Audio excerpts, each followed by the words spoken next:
My name is John Flores, and I'm an assistant professor of history here at Case Western Reserve University. I'm also the Klimo Jr. Professor of the College of Arts and Sciences, and I'm one of the first professors hired. I am the first professor hired through the initiatives of the Social Justice Institute, the institute I work with. I'm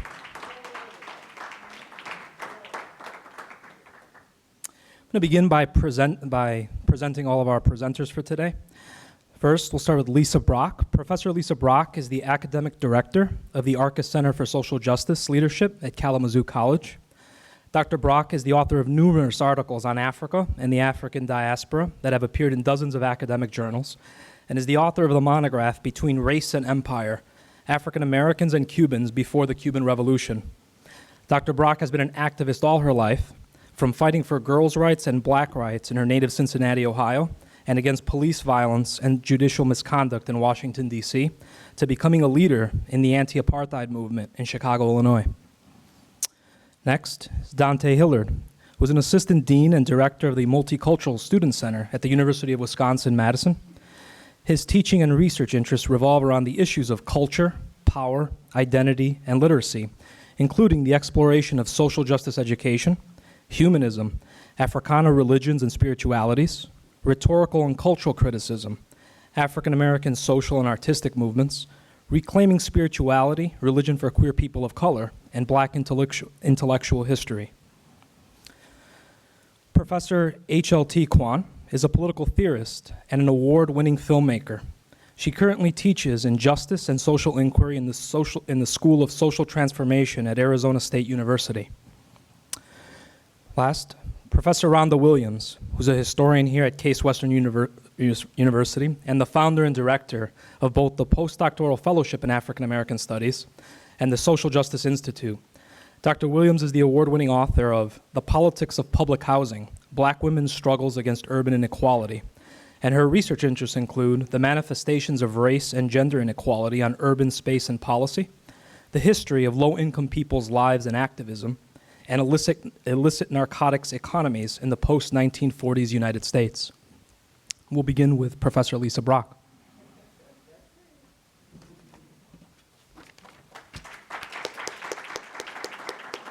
Swing low, sweet chariot, coming for to carry me home.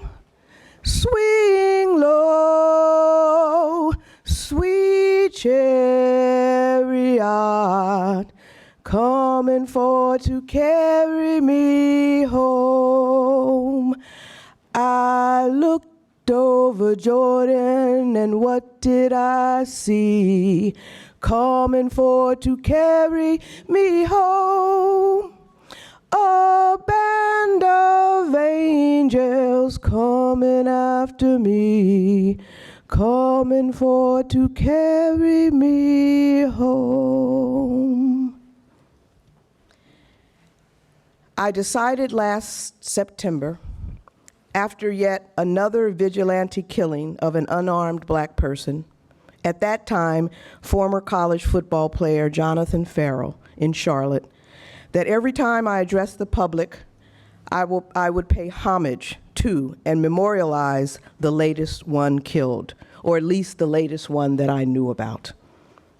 Today I remember Renisha McBride, the 19-year-old Michigander whose car broke down in the Detroit suburb of Dearborn Heights on November 2nd at around midnight. Stranded, she decided to walk to a nearby house to ask for help. Perceived as a threat or intruder by the white owners, the 5'4" Renisha was shot in the face with a shotgun. The prosecutors, like in the Zimmerman case, were reluctant to arrest the shooter. Just yesterday, finally, a warrant for Theodore Wafer was issued. But just like with Trayvon, the demonization of this young woman has begun. I Googled it this morning, and the first thing that comes up is that Renisha McBride had alcohol and marijuana in her system. What of Wafer? What did he have in his system? There's no toxicology report was done on him. My song is a reminder of the first period of lynching in the United States, when those in the North would put a big banner outside of their apartment or house that simply said, "A man was lynched today. A woman was lynched today." According to Robin Kelly, in 2012 alone, police officers, security guards, or vigilantes took the lives of 136 unarmed black women and men. And I'm not talking about Latinos or other people of color. And the numbers are growing. History, I think, will deem this period a new nadir, to borrow Rayford Logan's description of the Jim Crow era. We need to wake up, because we're in the second period of lynching, or maybe just the long history of lynching. And so I sing. My comments today are solidarity, not service, questioning the model. I want to particularly unpack the notions of the notions of service and giving back, because they have become the primary lens or language through which the Academy has positioned itself vis-a-vis the less fortunate communities around them. And it makes sense. Within a world of poverty, violence, and a nation of poor performing schools, gun violence, and so-called bad neighborhoods, that academic institutions with means who want to do good would find that this is a way to do it, to give service, to give back. But in my opinion, it's not a benign way or an ahistorical way. In fact, it's a very problematic way that has been with us for a long time. And it might even, and I would like for you all to think about this notion of service and giving back. It might even be a socially constructed way that actually maintains the status quo rather than changing it. Let me describe what I mean. In 2012, when Jason Russell, an American Christian filmmaker, produced a film with a huge YouTube release called Coney 2012, it received a lot of fanfare. Focused on a war leader named Joseph Kony in Rwanda, the film called for the white world, and I say that deliberately because the film made a clear appeal to young white Americans to intervene and do something about this war monger. It was particularly seductive to students, yet troubling to many Rwandans and others. The award-winning writer Teju Cole began blogging about the Coney video and analyzed it as a part of a larger problem that he coined as the white savior industrial complex. What he was writing about were the ways in which Europe and the US actually view and engage with Africa. On the one hand, he argued, Western colonialism and today's extractive economies are in large part the engines behind the continent's poverty, crisis, and wars. And yet, on the other hand, they push for and argue for the need to engage in helping Africa as it suffers from these orchestrated, planned plagues. When I read this analysis by Cole, I am immediately taken back to Rudyard Kipling's 1899 poem and colonial manifesto, The White Man's Burden. It's a 7-stanza poem, but I just put 2 stanzas up there, and I'm just going to read one with you. Take up the white man's burden. Send forth the best ye breed. Go bind your sons to exile to serve your captives' need. To wait in heavy harness on fluttered folk and wild. Your new caught sullen peoples, half devil, half child. He's talking about the colonization of the Philippines, of Africa, and Europe's and America's colonization of these areas. Most scholars today acknowledge that this poem reeks of cultural imperialism. Yet if you really analyze it, the ideological paradigm is still with us, and not just with Africa, but within our own country as well. For instance, when I think about the killing and torture of black people today by police, vigilantes, and the prison industrial complex because they are vicious, violent, scary criminals, I think of Kipling's notion of the blackness or coloredness as the half-devil that has to be disciplined, it has to be beat back, it will take over civilization if you don't beat them down.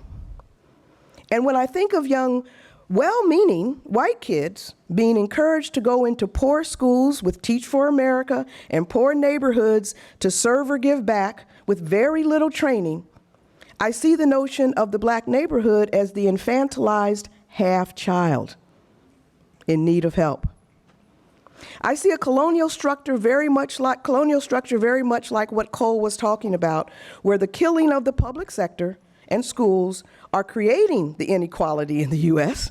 on the one hand, and then we are sending missionaries out to serve their captives' needs, not to fight for policies that would eradicate the need for them.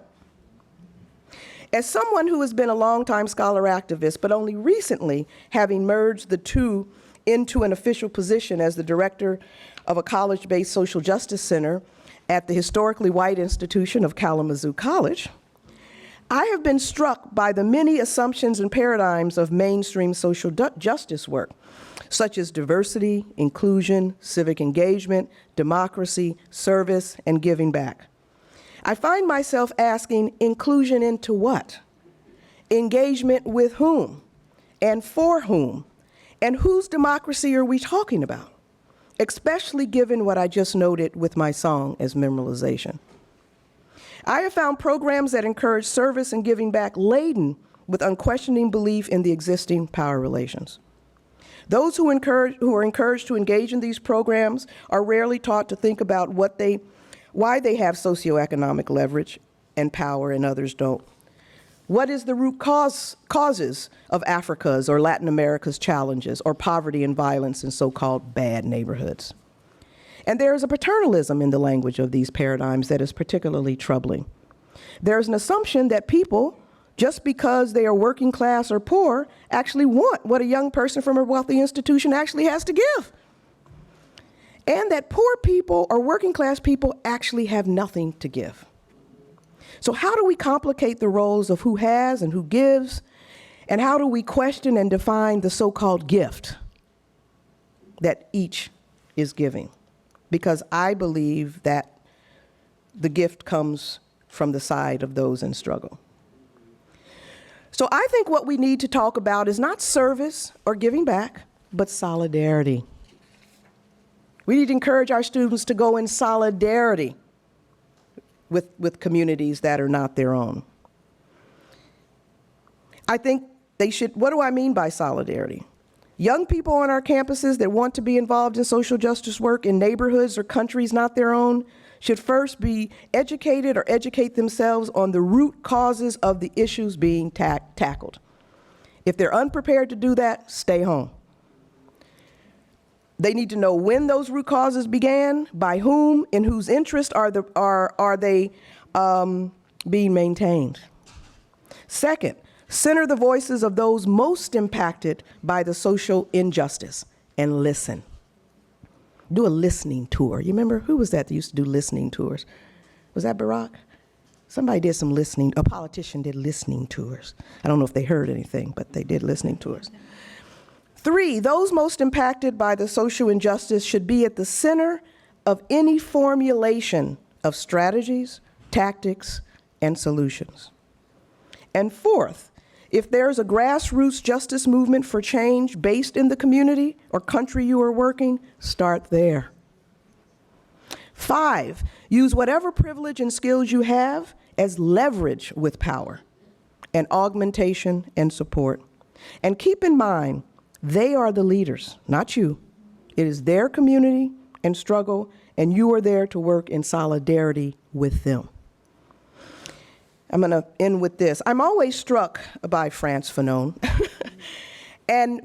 But interestingly, what Jean-Paul Sartre said in the intro to Wretched of the Earth, he was trying to convince Europeans to read this dangerous book about decolonization and the psyche of colonization and decolonization. He told Europeans who were afraid of the decolonization struggle in Africa to open the book, to heed it, to heed the work of decolonization and to work in solidarity with it. Because, he said, based on the horrendous history of colonial violence, working in solidarity with the oppressed was the only way that Europe could regain and reclaim its own humanity. Thank you.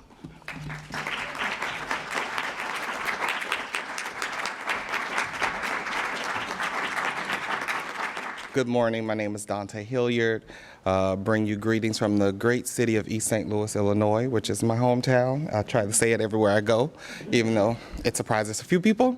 And want to say very quickly thank you to Dr. Williams, my friend and colleague, and all the people who work with her, Shelley and others who helped make this great day happen, and my colleagues Lisa Brock and HQ, and all of you here. So, educating for struggle in the academy. I was trying to think about what did I want to say about this, and the four of us have kind of been sort of having an extended, what I would call meditation on this for about a year now. And a quote came to me, and those of you who've read the book, I'm going to paraphrase, so please don't get angry with me. But there's a great novel called The Salt Eaters by Toni Cade Bambara. And I've actually, honestly, I've never read the full novel. What brought me to the novel was I am obsessed with the work of bell hooks. I wrote one of my master's theses on the work of bell hooks. And particularly, I was impacted by a book called Sisters of the Yam. And I was like, where did this concept come from? And I find out that Sisters of the Yam was inspired by the Salt Eaters. And so I went to find the quote that she's referencing, and there's a quote, and I'm paraphrasing it now, but there are these ancestor spirits who are sort of looking at this contemporary woman, and they're really confused and questioning, and they ask a question, something like, what has happened to the daughters of the yam? They have forgotten how to draw up the power from down deep. And that concept of what has happened to us, like our ancestors somewhere looking at us and saying, what has happened to them? We have forgotten how. The notion of there is a how to call upon the power, but we don't know it. So the power is there, but we don't know how. And so when I think about this concept of educating for struggle, I want to talk about how. And keep me honest on time, because y'all know I was trained as a preacher. So I want to talk about the how. I was trained, I'm in recovery of a PhD doctoral program. I did everything but finish the dissertation, and I never finished for lots of reasons that we won't go into.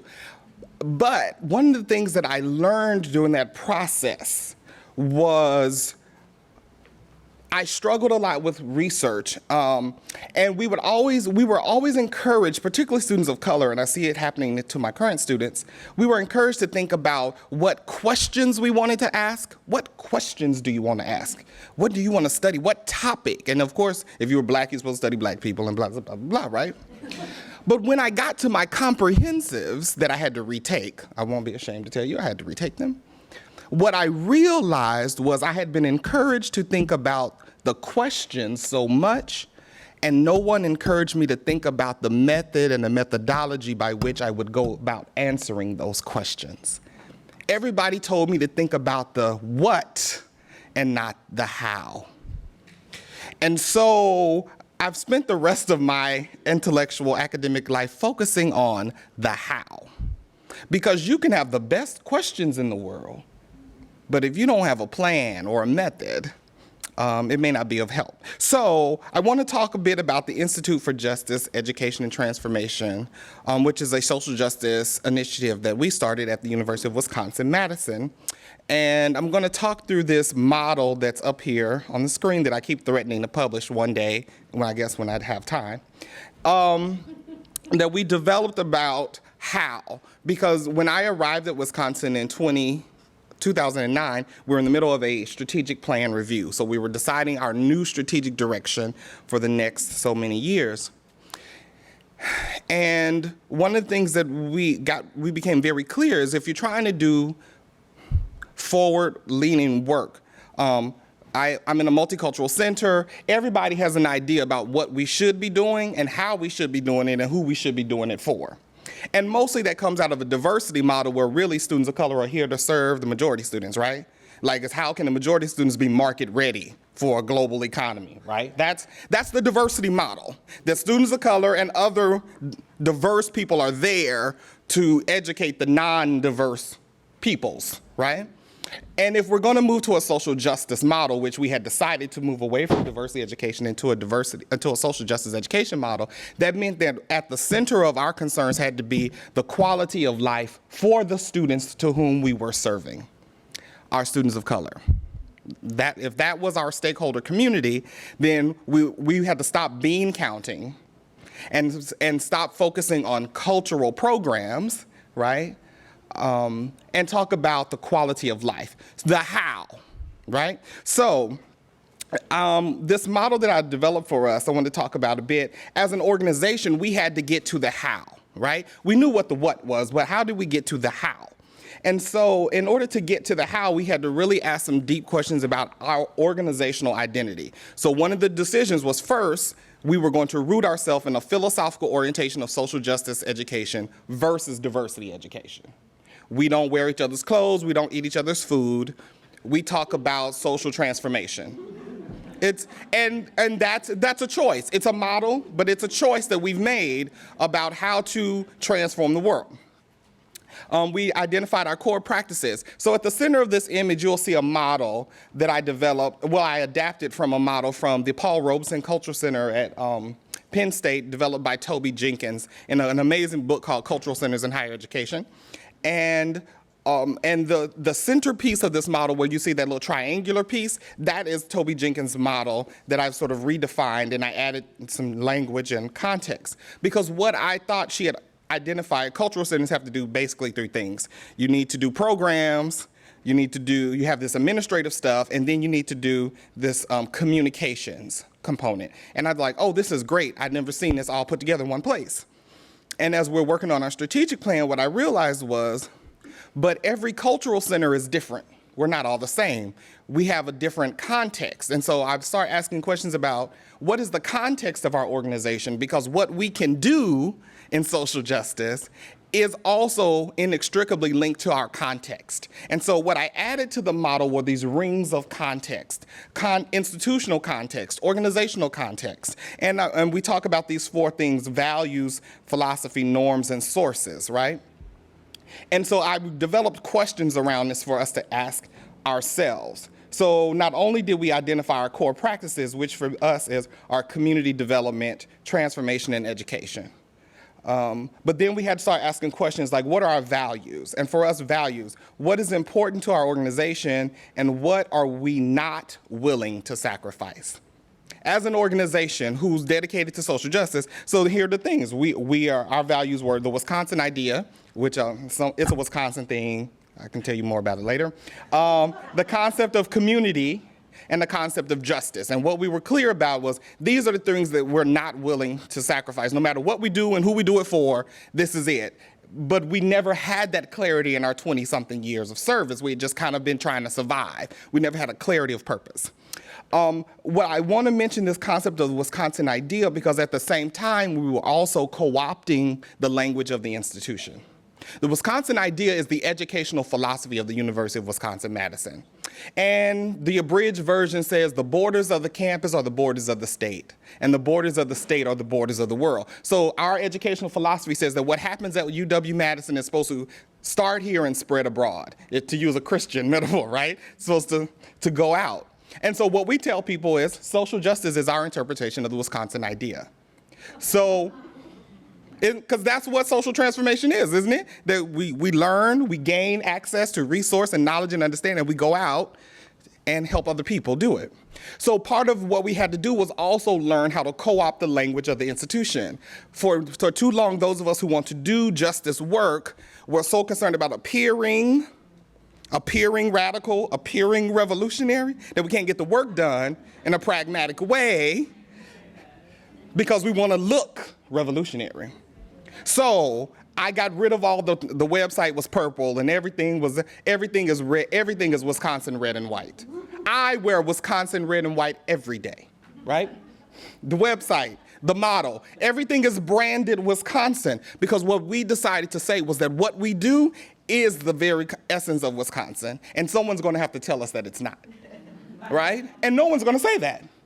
Whether they believe it, no one's going to say it. So part of what you have to do is, when we're talking about educating for struggle in the academy, and I know I'm at my time, you have to ask yourself the tough questions. So what are your values? What are your norms? What do you assume to be true? For us, it is we can all be agents of transformation. What is your philosophy? For us, it is the Bell and Adams definition of social justice, which is about equal participation and access of all people, right? Not just a few, some, but all. And what are your sources? You know, what informs the way that you do the work? For us, it's social movements, critical theories, organizational and identity development models, and student development models. But so what I want to encourage all of us who are thinking about educating for struggle in the academy is I think we spend way too much time asking the question about the what, and we need to spend a little more time articulating the how. Thank you.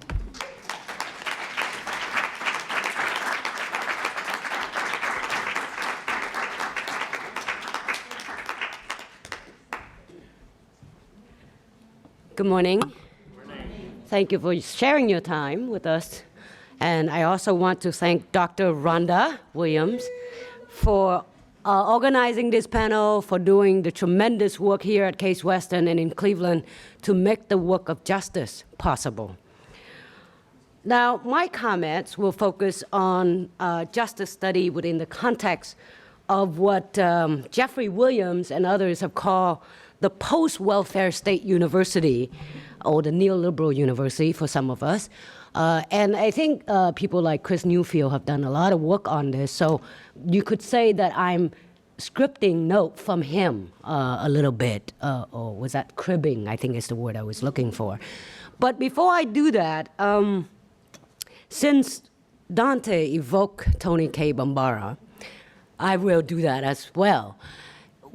Tony K. Bambara's urgent call to render ourselves totally unavailable for servitude, I think it's an incredible insight and wisdom that will help us carry our work of social justice forward, especially within the framework of solidarity as opposed to service, as Professor Brock has laid out. I think we are living in a precarious time, and so in the academy, life is no exception. For those of us who are doing justice work in academy, at a time where the state no longer feels compelled to fulfill the obligation of a social contract, where safety nets are no longer in place for our most vulnerable populations, and when our policies and spending priorities no longer perceive the university as a necessary social escalator for upward mobility, we don't have a choice but take up the work of an insurgent justice. I should add that I am relying on Mohamed Akoun's discursive work on the unthinkable and the unthought, and the need for what he called emergent reasons, or reason in crisis, as tools for rethinking social justice work, including pedagogy in and out of the academy. So let me provide some context for life in the academy today, where public education has come to mean, and this is especially true for public university students. There are not enough classes to enroll. Tuitions are skyrocketing. Financial entrapment is a sure thing by student loans. Desperate measures, including the establishment of so-called non-essential programs that definitely include ethnic study, women and genders, and queer study, and of course, justice study. The devaluing of the humanities, firing at will of academic staff, permanent austerity measures, including, of course, the acceptance, the creation and the acceptance of the permanent contingent academic labor force, subsidizing a private sponsored research. And there's a lot of data out there that in fact have shown that those people who supposedly bring in really big grants from corporations and the state are in fact using more resources at the university than the rest of us. And so, but what also that means is that when we value that kind of research, we are in fact saying unless you do the kind of work that is state and corporate sanctioned, you are not doing real work. You're not producing real knowledge. In addition, we have reduced educational outcome, and of course, the general decline of public higher education and the erosion of higher education as a public good. What we are experiencing in many ways is extreme inequalities of a stratified education as a result of increased financial burden for students, declining social investment in higher education that is a result of the general divestment of public-funded goods. So this is the structural readjustment process that have affected the university in many ways that also obviously affect the larger society. So not unlike the general wealth and income disparities in the United States, although obviously in different proportion, the university has experienced that kind of divestment and restructuring.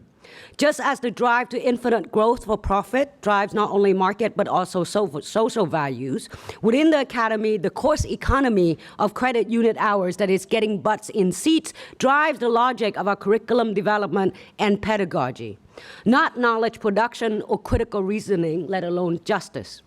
Department chairs are pressured to offer courses that will bring in students. Faculty are pressured to raise money for research, right?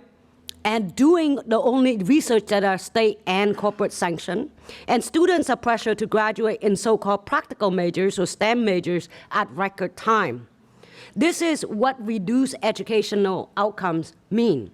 We no longer train students to be thinker, engaged citizen, and future policymaker with an eye on justice, and we no longer produce impact research. What we are doing is simply tracking them into various occupations that may or may not be available to them when they graduate, given the depressing contraction in the labor market and the propensity for producing redundancy.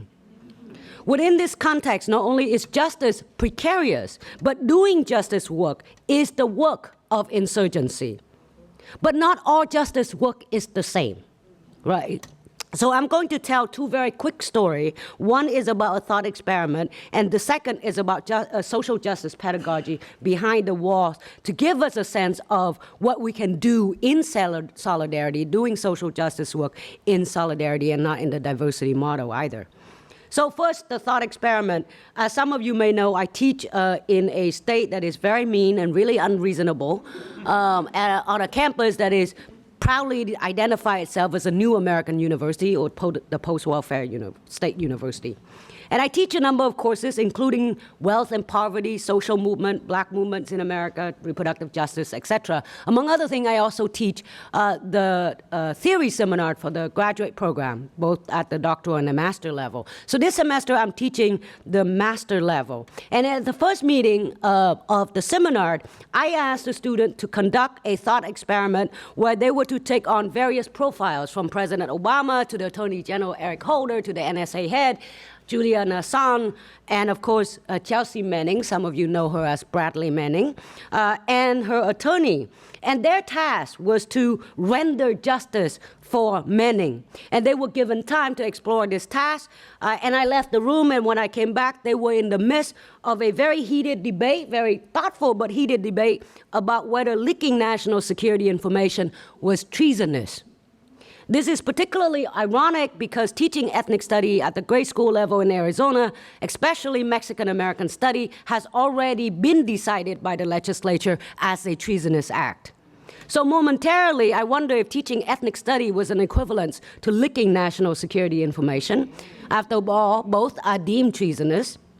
At any rate, no justice was rendered for Manning because students were more attached to the ideas about what they thought a President Obama or an Attorney General would do, rather than what they needed to do or what they could do differently to render justice for Chelsea Manning. And I should say that these are incredibly bright, and I would say some of them are brilliant students, and they are passionate about justice. They are a graduate student in just study. But what's most remarkable about this thought experiment is that justice was not rendered because justice could not be imagined as a possibility. Justice was an unthought, so it was unthinkable. That graduate student in justice study, however brilliant they might be, yet however momentarily could not imagine justice as a possibility, at a minimum, speak to the poverty of the neoliberal university with all its attendant conceits and presumptions. The story raises a number of important questions about teaching and theorizing from a position of privilege. The privilege of not having to imagine another world is possible, another world is becoming, another world is necessary. As Iris Marion Young noted, within this thinkability, justice is reduced to a little more than a procedure, a process of distributing social burden and benefits, and rarely about transformation, compassion, or in solidarity. To imagine the unthought of justice, then, we need to undo justice as we know it, so that fugitive thought is meaningful. Right? So that at a minimum, justice work is about unsettling the unjust peace of a neoliberal university. So in many ways, when we do that, when we do the sort of insurgent justice work, we are trying to remember that the active refusal to be governed or ungovernability in the traditions of slave fugitivity and migrant border crossing, for instance, right, two most obvious examples, have taught us that individuals and communities of oppressed people have always resisted domination and injustices. And by doing so, they left us with rich archives of different life forms, ways of knowing, and methods of doing justice work, and not only the fasticity of oppression, violence, and death. And this is part of that radical inheritance that must be part of our toolkit when we do insurgent justice work, both in and out of the academy. So we can't do social justice in the academy without social justice movement, and that's pretty straightforward as a first point. Now let me pivot to a different setting to talk about justice pedagogy behind the walls. I have been working with my colleague Alan Gomez and a group of graduate students at Arizona State University to do humanity learning circles at a state prison in Perryville, Arizona. The project is called Humanities Behind the Walls, or HBW. HBW is in part motivated by a collective desire to ask the question, who is the human in the humanities? And also to get at the question Bruce Franklin asked, can prisoners teach us how to read? So we recently completed our second session of Learning Circle and well into our third sessions, where we collectively learn about the humanities of the words, the humanities of the sound, the humanities of film, performance, etc. Our project is made possible by our collaborations with the women inside Perryville, especially the 4 women prisoners who are part of the Perryville Community Forum. This is a sort of representative body, and they are representative of the women inmate community at this low security yard. So in September, when we had a brown bag event at ASU to recruit faculty and graduate student volunteers so that we could do the third session and hopefully sustain this program for much longer term, we wanted the women to join us teleconferencing at this meeting on campus. And of course, our request was denied, but as a concession, they allow these women to write a statement. And so at the meeting, the warden showed up and gave us this statement that was written by these 4 women on behalf of the 25 women who participated in the second learning circles. So I want to share a brief excerpt from the statement. We can't promise to make some profound game-changing contribution to the understanding of your respective area of practice. But we are suggesting that by allowing us into the conversation, we can collectively engage with the consequences of our absence. In other words, we imagine a justice study that we as prisoners can learn from and contribute to, rather than a justice studies that only teaches and accepts those who govern us. Instead of merely being affected by its artifacts or even reduced to being the artifacts itself, we hope to become part of the discourse that may lead to a broadened understanding of our culture generally and our conditions specifically as they relate to many different areas of study. So they delineate a series of examples of how to collectively engage and deal with the consequences of their absence. And then the statement concludes with, quote, "We hope you will accept our invitation to study with us rather than about us," close quote. Right, so that's insurgent justice. What makes the women's statement remarkable is the fact that they, not the graduate students at the university, who imagined the unthought to help us unthink the thinkable. By collaborating with the woman inside, my university colleague and I learned a more substantive understanding of justice and of social justice pedagogy. It is they, the incarcerated women, who help us remember things about doing justice work that we may have known so long ago about justice and about unfreedom. Indeed, they give us hope that collectively we can study and do justice work together in solidarity. And in doing so, justice is becoming so. Thank you.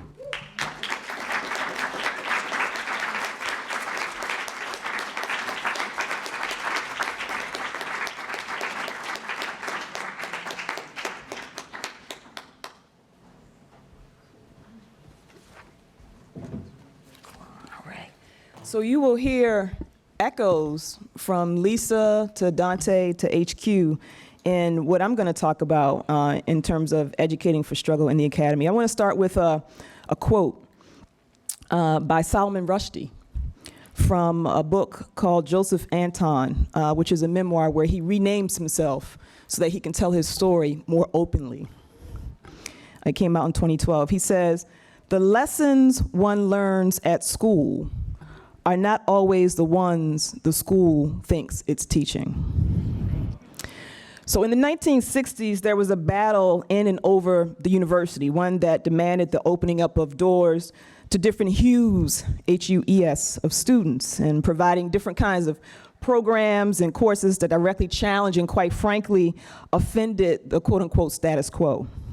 And this move was critiqued, as Ellen Schrecker writes in her book, The Lost Soul of Higher Education, as giving up control. It was critiqued as giving up control of the curriculum. Letting different people in of different hues was critiqued as giving up control of teaching the curriculum and devising a curriculum, as abandoning neutrality. Letting different people in of different hues into the university meant you were abandoning neutrality. It meant that you were politicizing the university by letting people in of different hues. It meant that it was threatening to those who are already in place, and it gives us a certain conception of those who we think are coming into a place as not being able to occupy the space of creating new curriculum, imagining new curriculum, of occupying a place called neutrality, whatever that means. We'll get to that in a minute. And that this place called the university somehow is not already politicized.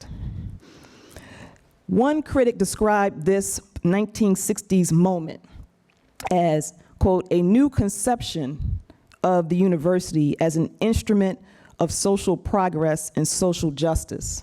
Sound good? Does that sound good? A new conception of the university as an instrument of social progress and social justice, thus negating its time-honored role as simply an instrument of the Socratic pursuit of truth. So it may sound, right? That's why I said a critic, right? Because the idea is that if you are to do this thing and incorporate this thing into the university called social progress and social justice, you are negating what the university is about. Schrecker continues, What was at stake? This is her words. What was at stake here was a confrontation between two different approaches to higher education. One, the traditional ivory tower conception of the academy as an institution devoted to the pursuit of truth, and the other, a more activist vision of the university as an institution embedded in and contributing to the society around it. So as I read this, I wondered a few things. I wondered who decided that the academy, let alone an exclusionary academy, as it was and is, most clearly along race and class lines, was neutral. Who decided that, or when did the academy decide or become devoid of politics? Or when was it not a politicized space?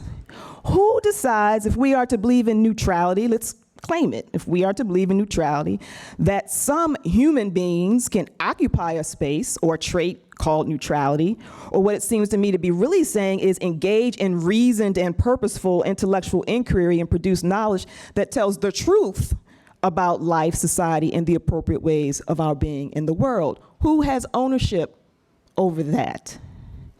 And this led me to another set of questions. Who produces knowledge? And what is the knowledge being produced? How is that knowledge valued? By whom? How is that knowledge affirmed? Who is deploying that knowledge? To what ends? Who has access to that knowledge, i.e. education? And what could aspects of education look like in the academy that does not pit the concepts of pursuits of truth against contributing to the society around it, and in an active and a socially responsible way? So these are huge questions that all of us are grappling with for sure, but I want to give a few categories of examples of how we can do this in the ways that we quote unquote teach or quote unquote educate, and just be ourselves, because many of us don't interrogate how we are being. We just move through it and think we know how we're being and assume that our being is acceptable to everybody else we're trying to be around, right? Without having that real internal dialogue that's so extremely critical. So how can we do this in ways that we teach, educate, and be ourselves in the academy? And one way is through using a critical pedagogy framework. There are scholars who I really build off of: Paulo Freire, Pedagogy of the Oppressed, and Bell Hooks, Teaching to Transgress. And Bell Hooks says, no education is politically neutral. No education is politically neutral. I want to talk about critical pedagogy that can be incorporated into any course through an example. I do a course called City as Classroom here at the university, and it's an embedded social change activism course. I want to read to you the course philosophy, the course rationale, and some of the course goals. And maybe when we get into Q&A, we can talk a little bit more about, you know, some of the details of the course or examples about what students do. The course philosophy says this is how we start the class. In the tradition of critical pedagogy, education and learning should be, quote, relevant and emancipatory, and based upon a humanist agenda. Very first line on the syllabus. It is my belief that the practice of history should be part of a broader liberation project, one that arms students and scholars with the necessary analytical tools and information to combat social, cultural, and political myths, and to address historical and contemporary issues. Course rationale. While the university is traditionally a place where education occurs, it is only one locus within a larger public space, in this instance, the city, where learning can take place. We decenter the university at the very start of the course. And in fact, the course is only taught on campus for the very first time so we can find each other. And then after that, we are in community at a community home that people allow us to come through, and we move through community with community, learning from community as we do the work of learning the history and the contemporary context that will allow us to think analytically and critically about the issue so that we can then have the answers to respond to people who have the questions about why we should even care, and allow us to then contribute to some of the agendas that our community partners would like us to contribute to in terms of the course of the required social change activism for this course throughout the semester. The very first thing we do then is decenter the university as the only place, right, where education occurs. We also decenter it as the only place, quote unquote, where knowledge is produced. Let me keep reading. However, large urban centers are often viewed as racial netherworlds or as a metonym for crime and decay, both literally and figuratively. It is in this context that the university often becomes the haven, a presupposed safe space, a boundary not to be traversed. This is unfortunate because cities and the people who live there can and do provide a wealth of information. Cities can teach us something, in fact, a lot about the nature of social and racial relations, inequality, daily life and culture, institutional neighborhood dynamics, and struggle and social justice, among other things. The city is a place where change is manifested in the built environment, in spatial configurations, and in people's past experiences and current lives. So we also try to get them to understand why a bridge becomes a synonym for danger when you cross it. And have you ever thought about that? One of the first things I did, I'm already off script, but I'm gonna try to work it out. One of the first things I did, and John, you can rein me in like everybody else. One of the first things I did when I first taught the class is, I said, let's go, the very first time we met, I said, okay, now let's go for a walk. And students were like, okay, you know, where are we walking to? So I said, let's go for a walk. And we went out on Euclid. And I said, okay, we're gonna turn left, because you know, that's the way we turn. We're going towards East Cleveland.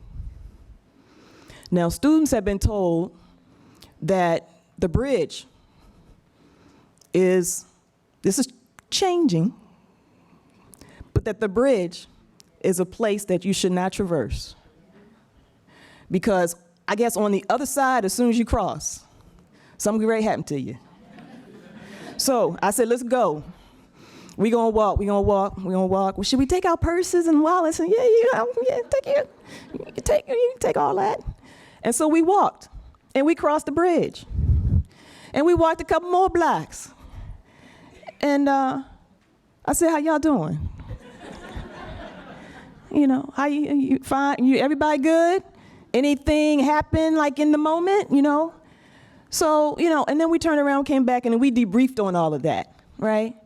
And I told him, I said, no matter where you walk, you know, you can walk to Beechwood. Well, we're not walking there from here, but where you walk, you always have to be aware of your surroundings. And in fact, some of the places you think you're gonna be safest when you walk, depending on what you look like, where you are, whether you belong or perceive to belong, or whatever the circumstance are, you might not make it back as safe as you think you will. So really trying to unpack how people are thinking about communities and themselves as we do the work of learning the necessary skills and content for social justice activism in the process modeling. Let me skip to social justice curriculum is the other model. So that was one model, critical pedagogy, any course. The other model is actually establishing social justice curriculum in a particular and specified way. And that is to say, have courses that say this is a social justice course. So we are right now trying to establish a social justice minor program here at the university. We already have established a social justice 100 course, Introduction to Social Justice. And that course then allows us to say this is a relevant topic in and of itself, right? It needs to be embedded in a lot of things, everything in the academy, wherever we are. But that social justice itself is something that we can look at and really examine in and of itself, that it's worthy of that it is an intellectual space of engagement, and it is connected to necessarily theory into action, which is praxis, right? So we have the Social Justice 100 course, which is an introduction to social justice for the minor. We start that syllabus off saying, quote, never doubt that a small group of thoughtful, committed people can change the world. Indeed, it is the only thing that ever has. Margaret Mead. Here's a piece of the course description. The course description starts off this way. Concepts and quests for justice and struggles against injustice have shaped human understanding, relationships, and behavior for centuries. Individuals operate within community contexts created through interactions and relationships structured by sociability, belonging, and responsibility. Right up front, we get the belonging and the responsibility, and how that is going to help us think about how we move through understanding what social justice is in all of its variations. Probing broad questions, this signature core course will encourage students to think critically and expansively about the social world and the conditions of humanity. The course will provide a foundational exploration of social justice concepts, issues, and remedies, thereby developing the necessary analytical tools and information to assess inequality and injustice and address historical and contemporary issues. And we have people in the room I've actually helped launch the course with a colleague, Dinah Morris, and it's being taught next semester, and actually John Flores and Tim Black, who's our second hire through the Social Justice Institute in the Sociology Department, will be teaching the course in the spring. So one of the first questions that we addressed, well, the three primary questions that guide the course is, what is social justice? Like, what is it? Why does social justice matter? And what can be done? And those are the three questions that guide the entire course. One of the first questions that we address in the course is, how am I connected? Right, so with that first day in this course, as opposed to that course, City's Classroom, how am I connected, and to whom do I have an obligation? That's the first question that we begin to address. We deal with issues of equity versus equality, which are not the same. We deal with questions of fairness. We deal with questions of the collective good. We deal with questions of ethics. We deal with the questions of privilege and power, whistleblowing, and social movements. Okay, a third, fourth way, and John's looking at me like Rhonda, the watch, the tick-tick-tock. But a few more things. A third way is to think about, and these gonna go fast. A third way is to think about, how do we create and model different ways of learning and knowing? How do we create and model different ways of learning and knowing? It's HQ, right, talking. It's what Lisa is talking about. It's what Dante is talking about, incorporating within a model that we can really think about and get to the nitty-gritty of things. And one of the ways that we've actually tried to do that is through social convenings like this, to say that education just does not take place in the classroom off campus, but that there are other ways to bring people together to kind of really think about, educate ourselves together and learn a different process, way of being and knowing about the world. So that's quick. That was 3. 4, the fourth way is to think about our own positionality and influence on ways of knowing. Our own positionality and influence on ways of knowing. What do I mean by that? So for instance, how do we use and learn about already written theories? I mentioned Freire and I mentioned Hooks, versus, which are good ones to start with, versus or alongside unwritten oral theories or personal experiences. So if I want to learn about a social change model, do I always just go to the text or to the book? Or do I call up Don and Miss Norma Freeman? Elders, please, can I have applause? Who I call my political parents in Cleveland, Ohio, who have been engaged in the struggle for over 5 decades. Engaged in the struggle, not on the planet, engaged on the struggle for over 5 decades. Right? How can we learn from their personal experiences and the personal experiences of someone who's only been on the planet 15 years to think about social change and activism? Okay, so all 4 of these examples help us to disrupt, to interrupt, to expose, and to introduce the following. 1, multiple purposes of education. And that is the ideology behind this question called neutrality. What is education being used to do purposefully that we are not unpacking and we need to? 2, to think about the objective goals and what those objective goals are trying to achieve in terms of educating us against struggle, or not to think about struggle, or that we want to do by getting people to think about struggle in the academy. 3, to really have a critical analysis. Right? To think about roots of things, systems, and praxis. Right? Because sometimes we just think individually. If I change this young sister here, this beautiful young sister here with this red and white scarf on, and all her sisters who are sitting next to her on this row right here from Upward Bound. If I just think about changing each one of them individually, does that mean the system is going to change?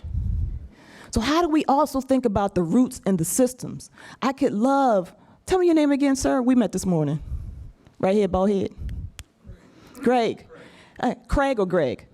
Craig. I could love Craig. I don't know Craig, but I'm just saying I could love Craig. We get along interpersonally. But that doesn't mean that the majority of folks who look like me or some population related to Craig is not oppressed in some way. And just because we are vibing, everything is good. So how you get to roots, systems, and praxis? 4, learning processes. We got to deal with the interiority while moving through and with community around emotional maturity and critical analysis. 5, we have to think about sites of learning. Right? The academy is often considered the rarefied site of truth, right? Versus a space of incorporation and alliance, solidarity with people, and taking a really different approach. 6, who are the constituents? What are the tasks at hand? So, what is the what? Who is the who? And to whose benefit are we doing this all? 7, what about community responsiveness? How do we engage in something that is authentic and reciprocal? 8, how do we unveil key contexts of power? Key power, a word people don't like to talk about, power. How do we unveil those contexts? And 8, as HLTQ talked about, how do we deal with the corporatization of the academy in a neoliberal context? So basically I want to say this, and I want to leave, and I'm over my time, I know, and John's probably being really nice to me. I want to say this, that it seems to me to examine the prevailing, sometimes conscious and sometimes unconscious paradigm that we can help you. Maybe we should replace it with, what is our responsibility and our purpose to understand the roots and develop a praxis in the classroom and community that seeks to push students to challenge and dismantle these hidden ideas and hierarchies of power in their head? In a sense, not just to fill them with knowledge, or what Freire calls the banking system of education, but actually organize them to be social change agents.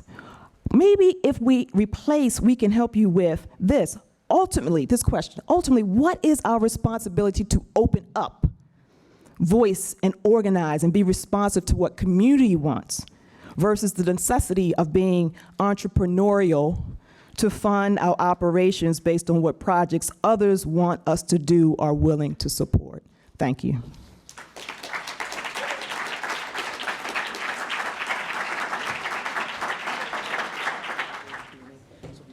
So we're going to engage in a conversation. John's going to start us off with a question or so, and then we're going to try to open it up to the audience as quick as possible.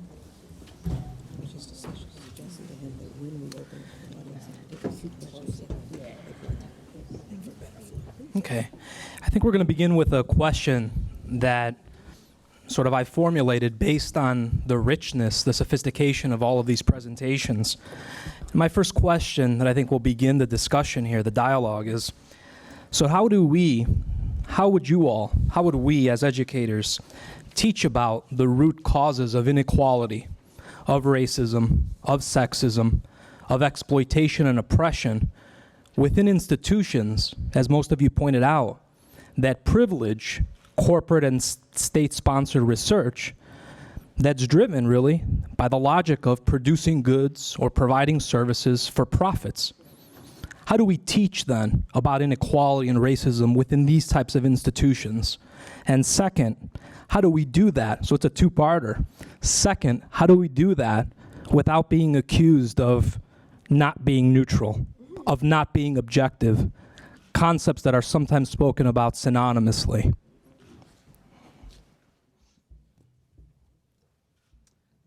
We could start with whoever would like to address that.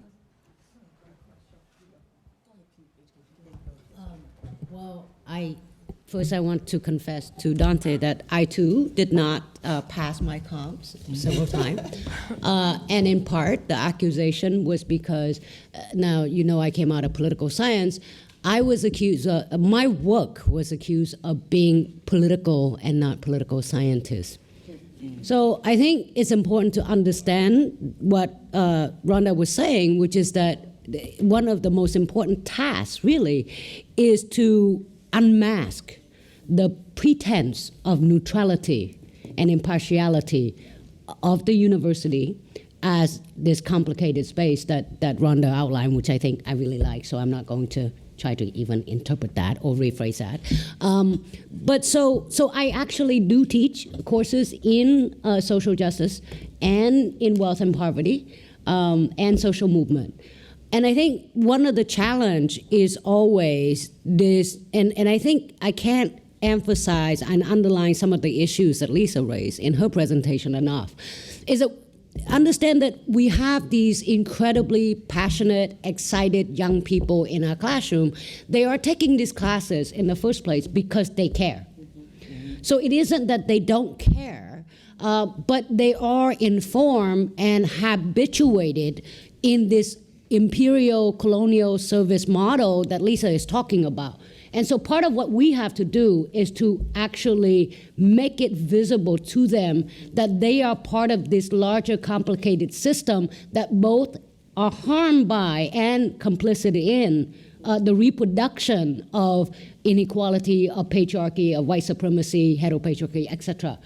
So I have these wonderful young students, and they always come in and they always want to know what to do about poverty in Southeast Asia or Africa. Right. As if West Phoenix isn't poor. Mm-hmm. As if they don't, in fact, disappear people off the street in their neighborhood because they are black or brown, right? And so what Rhonda is saying, that we have to make the city, the community that we live in, part of their educational reality. That's how I think we have to do it.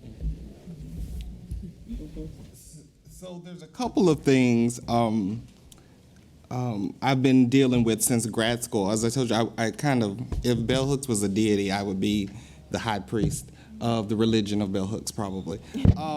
But I remember reading Teaching to Transgress for the first time. It's true. And there's this line that I fell out philosophically. I talk about bell hooks like I know her, never met her.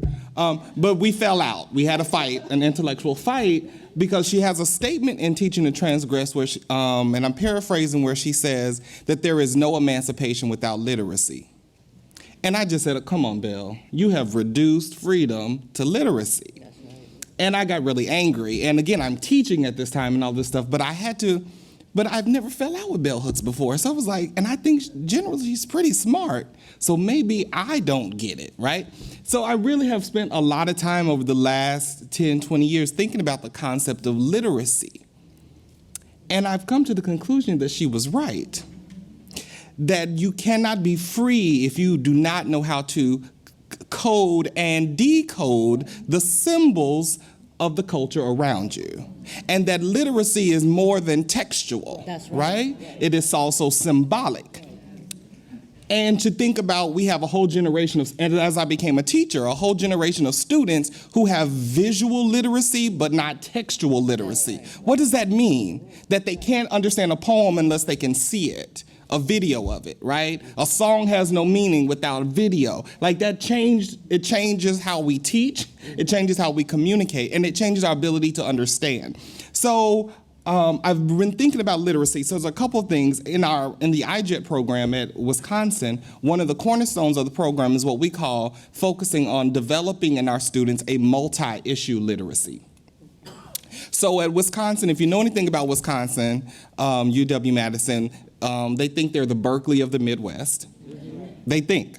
It has this history of being very leftist, progressive, crunchy, granola tree hugging kind of community. And so what happened when I first got there, we have a lot of students who come there with a strong political activist identity.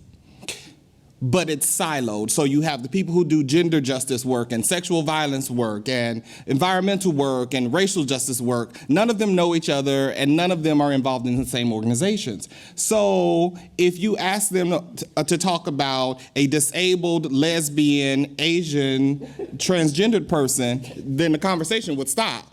Now because that's crossing lines of specialty.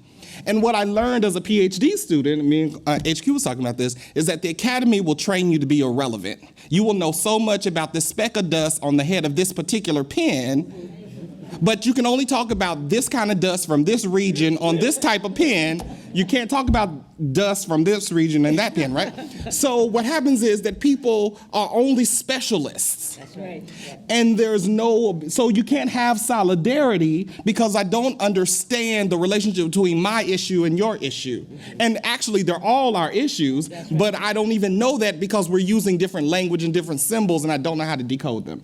So this is one of the reasons we try to stress develop a multi-issue literacy. People who really do race stuff, try to help them develop their literacy around LGBTQ issues and around disability issues and environmental issues, because at the root, we know the root causes are all the same, but until you help people learn the language, they won't see it, and then they can't be in solidarity because they don't know how to speak the language. They don't know how to speak the language. And then last night, Lisa and HQ and I were talking, and last thing I'll say about that is I'm struck by the lack of economic literacy. Yeah. And I asked Lisa last night, can you be a revolutionary without understanding the basics of economics? Because I think, I need to go to Asia or Africa or China to help people, poor people, because we don't understand how capitalism works, right? So that I think economic literacy, and if you think about particularly African-American freedom movements, there was an economic critique. Like, how are we going to talk about the system and changing it, but most of us don't even know the basics of how the economy works. Right? So we can't decode the messages in the news, in politics, and so on. Okay, I'm gonna shut up. I'm sorry. Yes, and so my answer to his question was yes. We have to know economics, and if we're going to be revolutionaries, and if we're going to make real change, because that's the root. We also talked about this morning the film 12 Years a Slave, and that you can't look at that film and understand slavery as just a racial system. Slavery was an economic system. It was the economic system of the land. And it didn't matter if you had a nice master or a bad master. I mean, it might have mattered in some specific ways, but you were still a slave because that was the economic system that was in place. I just wanted to say, I too had trouble getting my PhD. Imagine that. So it's interesting because I think for a lot of young graduate students, you should understand that these institutions were not necessarily set up for insurgency or for critiques. And so if you try to do that, you're going to likely face some resistance if you don't have one of us as your primary advisor. And it's not many of us in the academy in terms of real numbers. It was interesting because I actually wrote my dissertation and was told at the end of it that they wanted to pass me, they wanted to give me a kind of tentative pass because it was too much political economy in it. And I'm a historian, and I was told that if I take out the analysis, that in fact I could pass. And luckily I had someone from outside of my institution who was in that meeting without me and said, well, if she takes out her analysis, she's taking out her dissertation. My dissertation was on southern Mozambique. It was on African history. It was called A Political Economy of Social Change in Gazaland, Mozambique, 1878 to 19, from kingdom to colonial district. A political economy of Gazaland, southern Mozambique, 1878 to 1928. So, I say this: if there's graduate students in the audience, keep fighting.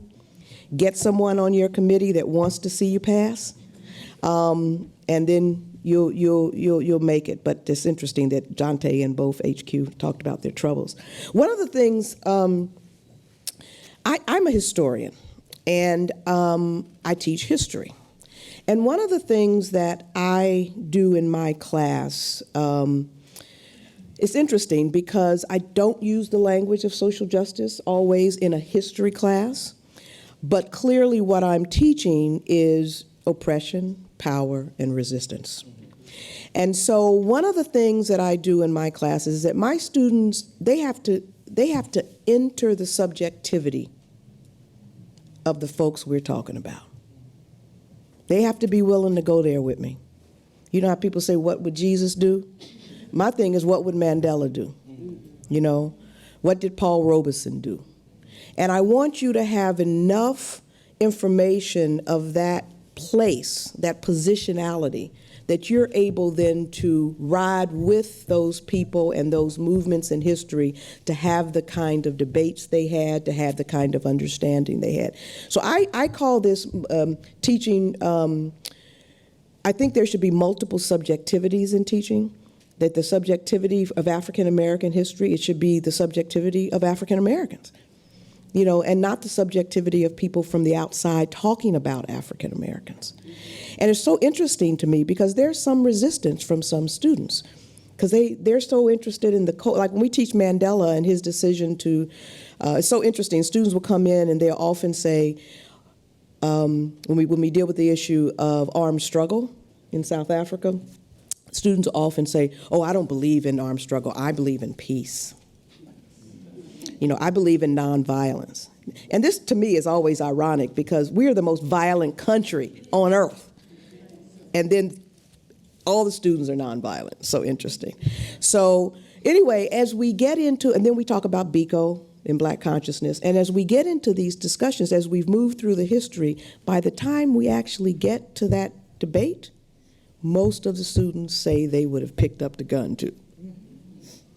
They're in that subjectivity. They understand what the folks were dealing with and what they had tried to do, and it didn't work. So for me, teaching through the subjectivity of those so-called invisible voices to them helps open up students to insurgencies, to resistance. So I just wanted to mention that, and we can. I also teach African American history. And I was also going to mention, I mean, one of the things we had to fight for in the university, there's African diaspora studies now. When I was at Northwestern University getting my PhD in an African history program, we were told that there was no connection intellectually between Africans and the African diaspora. What had happened with Du Bois and all of that, when Robeson and the people who were studying before the Cold War had been broken in the academy. It's so interesting. Du Bois and Black intellectuals and scholars, Arturo Schomburg, Black Puerto Rican, the Schomburg Center is named after him. He was a bibliophile. He collected stuff on his own in his house. That was the basis of the Schomburg Center for Black Culture and History, the diaspora. But what's so interesting about it is when we, in 1940, when the first program of African Studies was started at Northwestern University, started in the United States at Northwestern University, led by Melville Herskovits, it's ironic that the very first African Studies position started at a time that Black intellectuals were isolated from those spaces. Mm-hmm. And we were told that there was no place for us. And we're like, we're Black. We're studying Africa because we got a connection with Africa. I mean, don't take a rocket scientist to figure that out. And we were constantly told, you can't do it. You can't do it. You can't. So we began to build a campaign. You know, I was a part of that in the 90s, in the 80s, in the 90s, writing about African Americans and Cubans, the history of Robeson in Africa, talking about these connections. And of course, now we have African diaspora programs, which is really great. But you've got to fight in these universities, and you got to fight all along the way for what you want. And I just will end with this. After hearing Rhonda and HQ, I just made a decision on the spot. When I teach my African American history course, Civil War to Civil Rights in winter quarter, some of those conversations, those lectures, discussions are going to happen in the community. I'm going to take it out of the classroom. I may take it to my barbershop. I love my barbers. And, you know, and they always are into some serious debates in there. You know, the Coltrane versus rap. You know, it's all kinds of stuff. So I want to take it. So I made that decision just here that I'm going to do that. Thank you.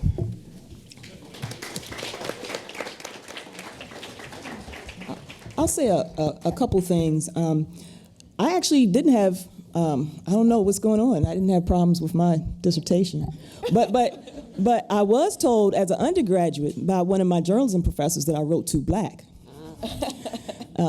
So, yeah, that's a whole nother story. I wrote too Black. As an undergrad, I was a journalism major, and I wanted to, we had a requirement that we had to publish some articles as an undergraduate towards the course.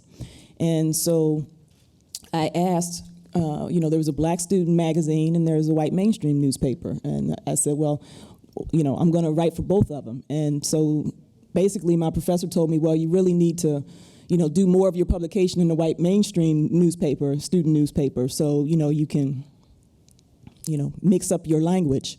And then at some point, I just, I pushed back and I said, I'm going to write for both. And I did. And he actually said, you're not doing as well in my class because you're writing too black. So, that kind of hit me. And actually, in that moment, I didn't fully respond. The semester went by. I got my grade. I sort of disconnected a little bit, to be quite honest. And then over the break, I said, oh, wait a minute. He actually told me I wrote too black. So then I went to the dean of the College of Journalism at University of Maryland and had a conversation with the dean. And then the dean called him in, and then we had a conversation. And he says she's pissed off because she didn't get, an A. I didn't get an A. And I said, I don't want my grade changed at all. That's not what I'm arguing for. But I want to understand what this process was here. So actually, I got a letter of reprimand put in his file. Come to find out, he had done this to some other students as well, and at some point down the road, it had repercussions for him. So I didn't. Yeah. So I claim I write. If I write too black, that's cool. If I don't know what people think I'm writing, but whatever it is I'm writing on the page, if it's too black, too this, too that, too whatever, claim it and move it forward. But we can't allow people to stop us with categorizing us. I think this in some ways speaks to the question as well, and that is one of the things I do in my class. This semester I'm teaching advanced readings in Black history, and we're looking at resistance and social protest traditions. And so one of the things we dive into is really dissecting the language that's being used to undermine struggle. So when we're talking about, and this is a good segue from Lisa, when we're talking about the Cold War, and we're talking about where Du Bois went and where Robeson went, like disappeared, literally disappeared. Their books pulled out of libraries and banned. Their passports taken away from them so they couldn't travel and talk about the struggle and the oppression of black people and people of color and people economically depressed no matter what color throughout the world. There was a language that, they were just too anti-capitalist, and so everything they said, no matter what the critique, and we could talk about their sympathies and their actual stance in relationship to communism and alternative economic systems, but that notion of communism was used as a bogey to undermine them. If you were lesbian, you were, had to sign a loyalty oath. If gay, had to sign a loyalty oath because you were aligning with communism in the 1950s. If you pushed for racial equality in the 1950s, you became a communist. And therefore, you were undermined in the way that you struggled against the state for equality. So what I do in my class is I actually talk to my class about that and then say, how do we begin to gain the kind of literacy and understanding what the code words are today for undermining people who have radical, revolutionary, even reformist contestation against the most banal ways that we are oppressed, and if one can put those two words in the same sentence. In today's society. So those are some of the things I do. And the third thing I do is I really try to get students to think about this question of interiority is really important because I have my students journal in my City is Classroom course. And I tell them that the journal is not just about describing people and communities that they're in, but understanding the power dynamics between the university and the communities they're in, and their own communities and the communities they're in, and the way they were raised, or the access to resources that they have that other communities don't, or the wealth of knowledge or resources that community can bring that they haven't been able to bring to the table. Oftentimes what happens is that really pushes people out of their comfort zones, and they don't want to go out of their comfort zones. So what they end up saying, some of the students have said, the people in community have been, I'm just paraphrasing, been really nice, been gracious, been open. I'm really learning a lot from the kind of activism that they're doing. More people in that community need to be active. Right? No discussion of how they are moving through within community, or why there's certain presumptions about, their presumptions about how many people in community are active just because they've only met one or two activists through class. Like, how do you know how many people in community are active, right? And so we actually talk about this. Like, it gets real uncomfortable in class sometimes. We actually talk about this, and I write in their journals, I want you to move from just telling me what they should do to telling me how you feel, what's the process you're going through in terms of social change, and what it is you think you also can contribute to this as well. So I think more of us have to do that kind of work. Can I answer your question? I mean, one of the bogey words now is terrorist. Yeah, that's right. It's a word that's the boogeyman, and we know what this is so interesting, and it's racialized, and it's you know, the guy that did the shooting out in L.A. at the airport. Once it was discovered that he was white, he was not called a terrorist. But the same act, had it been done by somebody else, because it was literally, he shot a government employee. He was anti-government.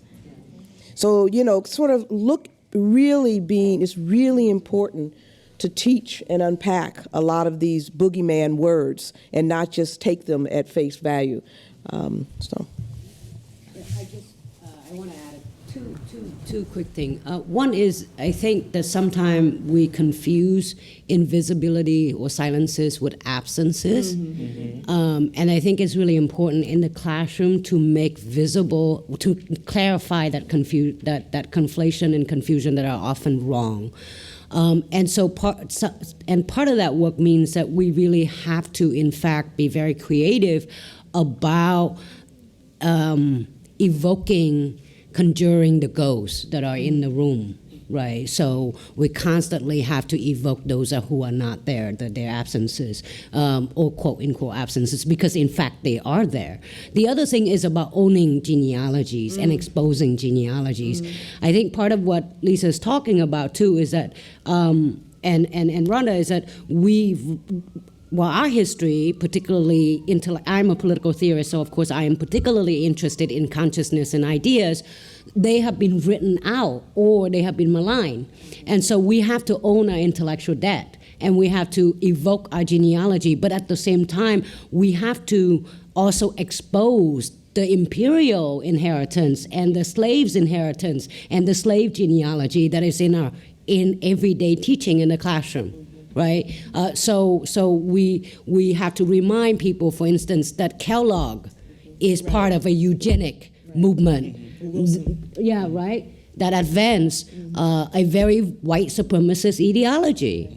So, And just to add to that, I mean, one of the things that we do in Wisconsin is we try to remind, some of you may know, our campus is built, Madison's around about 4 lakes. The campus is built on the largest of those lakes, but it's actually on the sacred grounds of the indigenous people there who were mound builders, and they destroyed most of the mounds, the effigy mounds, in building of the campus. We managed to save 2 or 3 of them, right? And so I try to invoke that this is sacred, this is somebody's sacred holy ground as often as I can, because I don't want to disappear the history of what this campus is and where it is. The politics of its geography, to me, is really important to remind people all the time. What we're going to do now is transition to you, our audience. And the way we're going to do this is I'm going to call on 3 people. So I'm going to take 3 questions at a time. So starting with this side of the room and moving towards my right, do we have questions for our panelists that you feel are imperative for them to answer? Sir? I don't have a mic. We don't have a mobile mic on us. Please stand up and please speak loudly so that we can all hear you.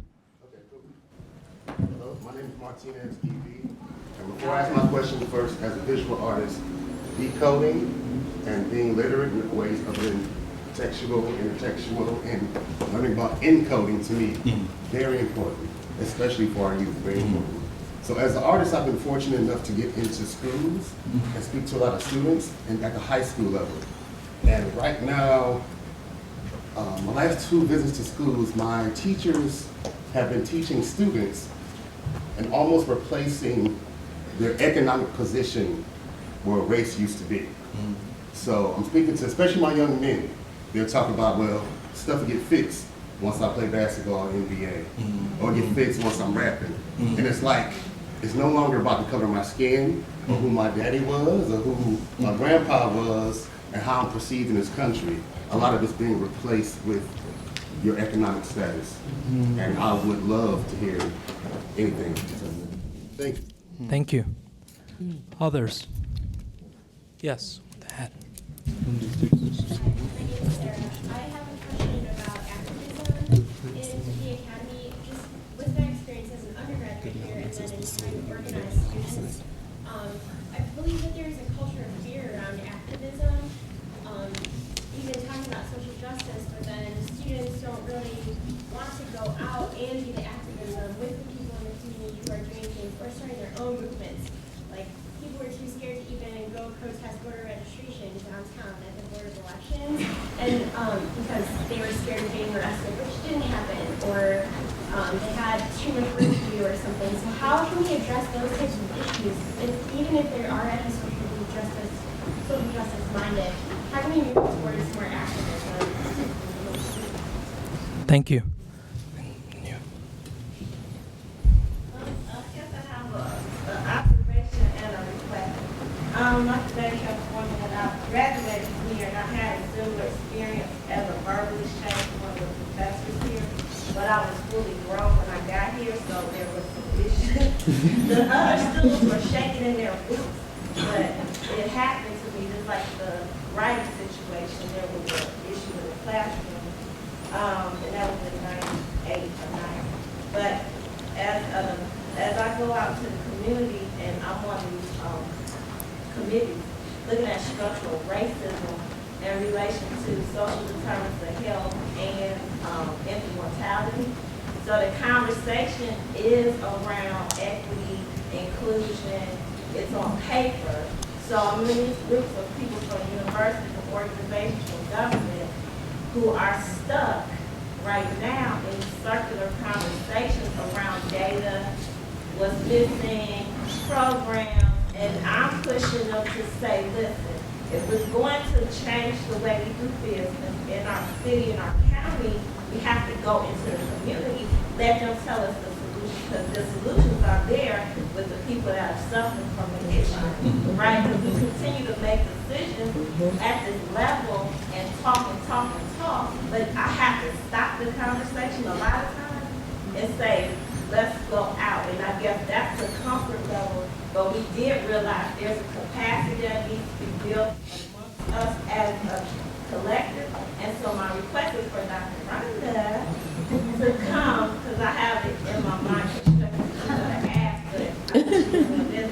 So my thing is, we understand we need some capacity building because we're at all these different levels of understanding, and there is a fear, I feel, to move out of that place of discussion into active, learning and active engagement and learning from the people who you said you want to help. So I just ask that, you know how to answer, but also understanding your role, when you go outside that, into these professional realms and government and all this, and people that say they want to do the work or it's on paper, but where do you go get past the point of the paper to implementing the actions? Thank you. And what's your name? Kim Martinez. And I'm sorry, what's your name in the yellow hat, in the yellow cap? Sarah. We have 3 questions for our panelists. Kim, exactly what was the ask you had of me? You want me to? She's going to. Oh, okay. Oh, that's what I thought. Kim is a former student of mine, and yes. Okay. We need some training. Some capacity building. The historical perspective starts our communities and, moving into that social justice. Okay. Cool. There's. We've taken 3 questions. Oh. We've taken 3 You questions. want us to okay. respond now? Yes. Oh, okay. Yeah. Yes, we've taken 3 questions. So one of the. Hate to interrupt you guys, but I have another question, if you don't mind. Oh, I don't think it was the end of questioning. I just think we were going to take 3 at a time. You want to throw it into the mix, though? Yeah. Go ahead. I don't have a problem with that. Order your class to circumvent the differences. I mean, going to school and all these educational processes is cool, but if we don't have any foot soldiers out here to protect our communities, it's lost. And our warrior class is not represented here. I mean, we're looking at a room full of elders and women. We need to engage these young men and these women. Sure. I mean, because eventually it's going to come down to taking care of some business. You can't address these things without having the equipment to deal with some violence. How do we engage our warrior class to educate them to get them ready for this? I have a couple initial responses. I don't know if it's going to be the answer you are looking for, or the way you want to start engagement. But I just have to say, one of my initial responses, we in the academy, or at least in Social Justice Institute, sometimes we call ourselves, we're trying to figure out how we can be social justice warriors. That is, theory and action into praxis. And so, this idea of warrior and what that means, I think, is an important one. But one of the things, brother, when you were just talking, it just went, right, just real quick, is that there's nothing but elders and women in the room. And, or the majority of the folks in the room are elders and women. And though I understand what you mean about the next generation and making sure we have social change agents that are coming behind us and doing the work and going to put their feet on the ground, we got some young, can all the young folks, however you define young for yourself, can all the young folks stand up? Okay. So one is this. Again, we can't assume we know who's in the room and who's not in the room without having a conversation about who's in the room. And so, good, can you get those numbers to the Institute folks so I know exactly how many people are here? Because I want to make sure I know that. But the other thing is this, and that is, each one of us has to speak quickly. Okay, we have to speak quickly, and so, really going to have to pull my coattail on this one. So, but the other thing is this, women are just as much as warriors as men are. Can I talk about the gender dynamic? And always have been. And always have been. And if you go to the ground in communities, this is nothing against my brothers of any race. But if you go to the ground and you look at the community organizing work that's being done, and if you look at it over time and in the now time, you're going to see a whole lot of women warriors, okay? So I think we need to think about it in that context and not say we need a warrior class and have a kind of oppositional framing to the work that women have done. Now, to say that is also to say that we need to engage our community fully, men and women, in the work. But that's a different kind of conversation that I think we can begin to continue to have. And that is, how do we, again, provide an educational space, a learning space, the question I asked, develop the kind of intergenerational intellectual wisdom and respect across age and across gender and across sexuality and across religion and across race and ethnicity if we are to do the social justice work. And so we got to start by the interiority piece, which is, people keep wondering why I keep going back to this internal thing, but also thinking about how we think the work needs to be done, who we think is doing the work or needs to be involved in the work, and what that means in terms of how we engage in collective struggle and collaboration on the ground. So we got some work to do on that. And I would also like to add that one of the things we all learned from kind of the revolutionary moments of the 50s, 60s, and 70s, both in the United States and around the world, is that you've got to create the struggle with people that you want to be a part of the new revolution. So you can't have a warrior class that's just made of men if you expect women to be around so you have to deal with a lot of the contradictions and a lot of the issues of gender and sexuality within the movement so that you can create the society that you really want to live in. That's just one thing. And I just want to briefly talk to Sarah's point and to Martina's point. Sarah, I think that if your colleagues are afraid, then they need to be worked with. Myself and Rhonda could probably give a movement building workshop to those young people, because fear is something that has to be overcome in any movement. I'll never forget that Mandela said that one of the things that turned the tide in the Defiance campaign in the 1950s is, and I'm sure it happened in the civil rights movement with those folks engaged in the bus boycott and other things, is that you had to get over the fear of going to jail. When you take on power, you have to get over the fear of going to jail. And the interesting thing about the black community is we're going to jail without a struggle. And so the issue is what you're going to go to jail for. So I think you have to get over the fear. And one of the ways to do that is to have, Dr. Rhonda teach you about social movements in the past and how they strategized on how to go to jail. They determined how they were going to go to jail. They took the power. away from the state, and made decisions about how they were going to do that. And one of the final things I was going to say in my talk, and I forgot, was the issue of solidarity. Solidarity involves risk. Right. And you have to be prepared to take risk, because people on the ground live a life of risk because they're oppressed. So people who want to work in solidarity with them who are not of that community have to be prepared to get in there and take the risk. So I just think movement building, models, and risk. And then the issue of economics. One of the things I think that happens is a lack of what HQ said of imagination and the possibilities. So I think every time that we can create alternative possibilities for young people, I mean, one of the reasons in fact, I'll tell you that my stepdaughter teaches in Kalamazoo, and she said these little kids were asked what they wanted to be.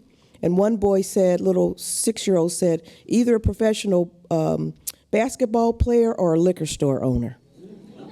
Those were the two things in his mind that were jobs. I think we need to inspire people to have passion, to think outside the box. We need to give them alternative models. We need to look at some of the collective artists out here that are doing work. There are a lot of people who have created their own careers, their own ideas, their own jobs. And I think we need to make sure that what young people think they can do is broadened, changed, deepened, and also it could be connective to collective, support. So it's going to get better when I become a basketball player. Well, no, it can be better now if you join with somebody else. So thinking about those imaginations, and keep in mind, the revolution will not be televised. Right. We got a lot of TV now. We got more TV, and it's less likely that it's going to be televised. I mean, that was what Gil Scott-Heron said in the 1970s. The revolution's going to happen on the ground. You're not going to see it on reality TV. So you got to get in there and change what's happening, as Rhonda says, and work with people to change the community. And you may never see it on TV, but it's going to be happening anyway. So, I want to actually respond to Kim's question about capacity building. I think a lot of social justice work in collaboration with the university, it's actually about leveraging resources that Lisa refers to earlier. As I mentioned, as the introduction said, I'm actually also a filmmaker. We do a lot of workshop in the community, and one of the things that Quad Production does, and it's our signature really, is that our films have no voiceover. And now it doesn't mean that we don't take editorial decisions, but that we believe in two things. One, communication is a human right, and B, that people are the experts of their reality, and very complex reality at that. And so what that means is that part of our training is we extend our professional skills. That's our leverage. That's leveraging resources. So we believe that independent media doesn't have to be messy looking. It can be aesthetically beautiful, because culture matter. Cultural work is really powerful to help the coding and decoding, right, of revolutionary messages. And so that's what we do. We give people skills so that they can tell their own story. That is not our position to do. The second thing I want to say is that Avery Gordon made a very profound observation that life is complicated, right? And so we have complex personhood. So we need to always remind ourselves, and I think Sonia Sanchez did it so beautifully last night, that economic motive isn't the only logic that drives our life. Right. And we have to reclaim that complex personhood. And if we don't, we've already lost a battle. That's how that logic, that economic dimension is our only being, is what makes slavery possible. And I'll throw in lastly, I was trained in literature, so I think in themes. So I'm thinking across the questions. And so I want to respond to, I think, everyone's question from a place of what I believe that we need to engage in a long-term process of de-romanticizing history and activism. I think we need to stop lying to our children and say that the Montgomery boycott started because an old black woman was tired and her feet hurt. Right. That's a damn lie. That's right? It's a damn lie. It wasn't romantic. It wasn't something spiritual and transcendent. She was a woman. She was an organizer. This was the third or fourth attempt. Yep. It was a strategy. right? People weren't just standing there getting beat for no reason. There were training programs you had to complete or get kicked out of before you could go sit in, right? Like that organizing and social change is a method that you must study and practice and learn. And we need to stop lying about these romantic things that happen, that just popped up. So, I mean, we need to stop romanticizing around that, whether it's about economics or about activism and all those kinds of things. I also want to say this thing about the warrior class, because that hit me in a particular kind of way. Because I was often told I'm not a warrior because I'm also an openly gay black man and I don't fit because, I can't be a warrior because I have nothing to contribute. And I learned self-defense from a community of effeminate black gay men and drag queens. Those were the people who taught me how to defend myself. Those were the people who taught me how to be in my community, a part of my community, and not be afraid of my community, and how to defend myself and fight for my community. And those were the same people who were told they didn't belong in that community. So I want to say that. So who we think of as warriors, I think, is important, and that every warrior doesn't look the same, and every warrior's tactic is not the same. And then, but the second thing I want to say is, as a person who does this work, often I'm the only man in the room, particularly the only black man, working in education and looking at how people speak to young black boys was very difficult for me. Because we all know, all the studies tells us that black boys shut down around 3rd grade. They're very active, and then after 3rd grade. But after being in a K through 12 situation and watching people, shut up, sit down, you're too active, you do that. And I had to constantly go to my colleagues and say, this is a problem for me, right? But then trying to negotiate my male privilege and all of this other stuff, but saying, but there is something real happening here. Yeah. There's a way in which we're speaking to black boys. There's a way in which we're shutting them down. And so I think we have to be able to hold all of that. We don't want to devalue our women. We don't want to devalue people who are not necessarily heterosexual. But we also don't want to devalue the fact that there is something happening. There's a way in which we socialize black boys. There's a way in which we socialize black girls. And it's not helpful to our ultimate liberation. And we all have to figure out how to participate in that. And I don't think we have answers, but we definitely need to keep trying to figure it out. While we now have to conclude this session, to transition over to our caucus-style table discussions over lunch, I will say that our conversation here doesn't have to be over. We have the contact information of all of our presenters on our website, and I highly recommend for all of you who have additional questions to please contact me or any of our presenters. We'd love to speak to you. I'd like us all now to give a hand of applause to our presenters. Thank you so much.